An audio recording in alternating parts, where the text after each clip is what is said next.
as that ice comet entered our solar system, it caused the planet Uranus to start to flip on its axis.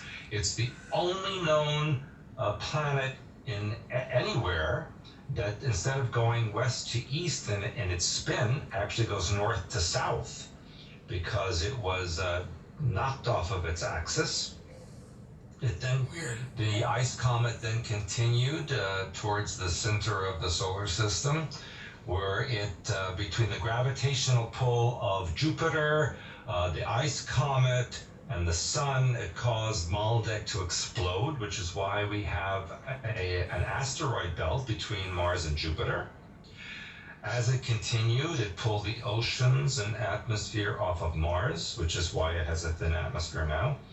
And then it headed towards the Earth, which was at the time completely covered in water. Even the atmosphere is filled with water.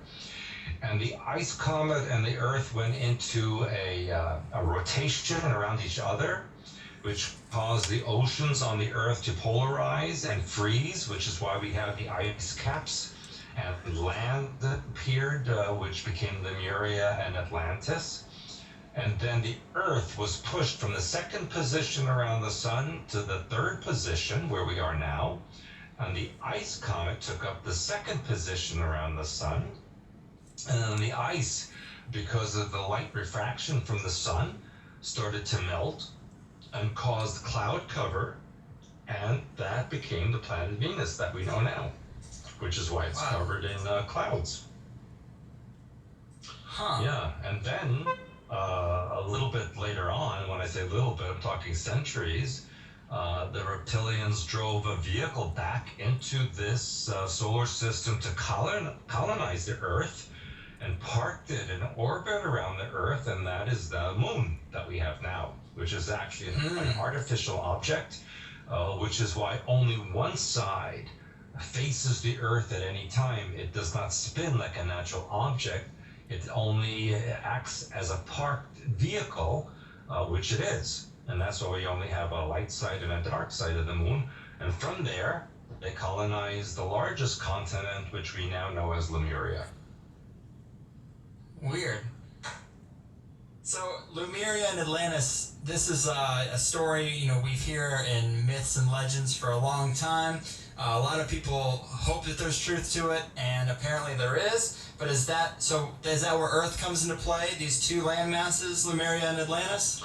Well, it was actually Lemuria, or some countries in Asia call it Mu, that the reptilians colonized. And as we know, the reptilians were androgynous. There was male and female in one body. And they lived here for many, many millennia on their own. They were the only occupants of this planet. And it wasn't until thousands of years later that the refugees from the Lemurian star system came to the Earth and colonized what we now know as Atlantis, which would have been in the Atlantic Ocean as we know it now. Interesting. So they were a whole different species altogether. Were they more like the humans we are today? Yeah, exactly correct. The Lemurian, or I should say those who became the Atlanteans, were very pure human, not what we have now. These were much taller, much lighter skin, lighter eyes, lighter hair, much more etheric in their natural capacity.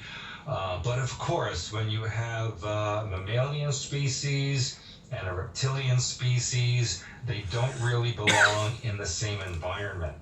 So eventually there was conflict between Lemuria and Atlantis for eons of time. And eventually Lemuria was destroyed by the Atlanteans because they had technology which disrupted the geomagnetic structure of the Earth and caused Lemuria to sink into what now has become the Pacific Ocean. Dang. So, at this point, the reptilians, I've heard you say before that they went into the inner Earth? Correct, that's correct.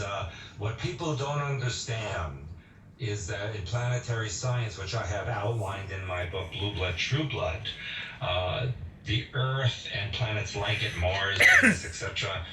These were formed when molten material was ejected from its sun.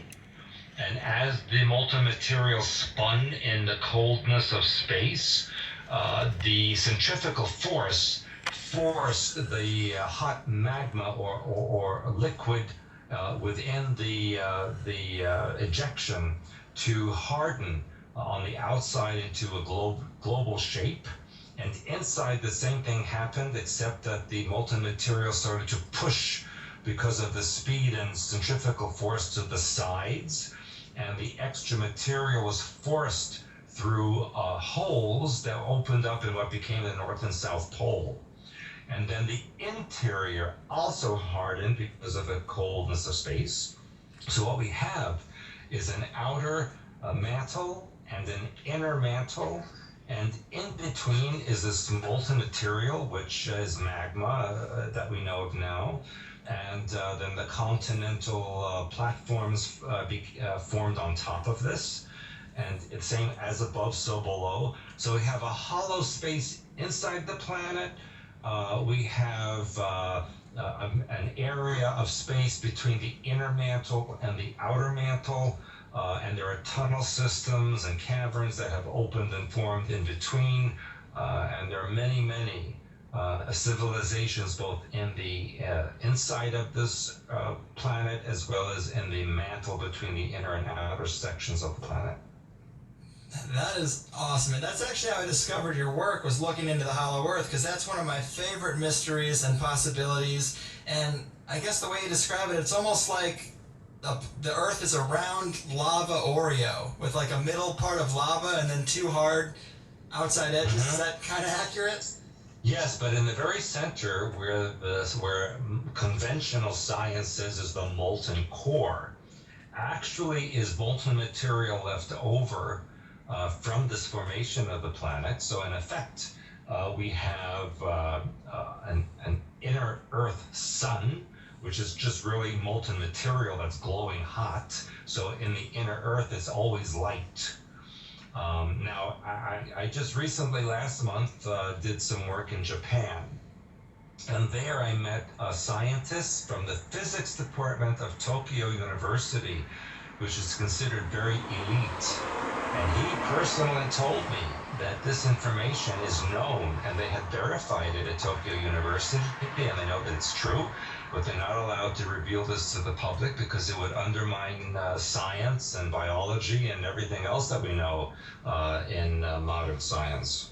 Right, yeah, that's awesome to hear. There definitely are huge ramifications. I mean, everything we know about Newtonian physics would be off. Everything we know about gravity and mass would be definitely wrong. We'd have to rewrite all that. But another aspect of this that I thought was really fascinating is if the reptilians went into the inner Earth at this time, I've heard you say this is where we get the stories of hell and demons below. And that sounds pretty interesting, man. Yeah, correct. And you have to remember, for a very, very long time, there was coexistence between Lemuria and Atlantis.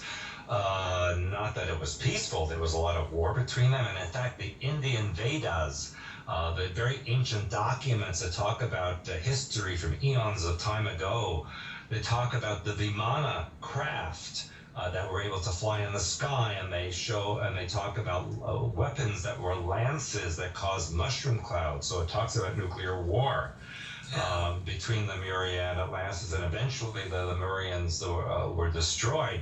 But those who survived went into that tunnel system that I mentioned previously, both into the inner crust of the world and also into the inner Earth. And that began the legends of hell and demons underneath the planet, because centuries and millennia after that occurred, the humans that were on the surface did no longer have a memory of what the reptilians looked like. So whenever they were seen, they were considered demonic or the devil underneath the earth. Yeah, man, that's a really compelling thread to me. That I can see the connection there. And another part of the story. Oh, go ahead. No, I'm agreeing. If people knew true world history, which actually my latest book is called True World History, it would be quite fascinating to them. Yeah, I agree, man. I can't get enough of this stuff. It sounds so just different than what we hear growing up. It's a lot more interesting too. It's pretty fantastical. But another part of the story that I really find fascinating is this thread where the reptilians started messing with genetics and mixing humanity with various animal DNA. Can you tell us about that? When did that start occurring? After the Big War? Well, actually, during the height of the war between Atlantis and Lemuria, there was a period of time where they tried to coexist. And part of that coexistence was to create a third race, which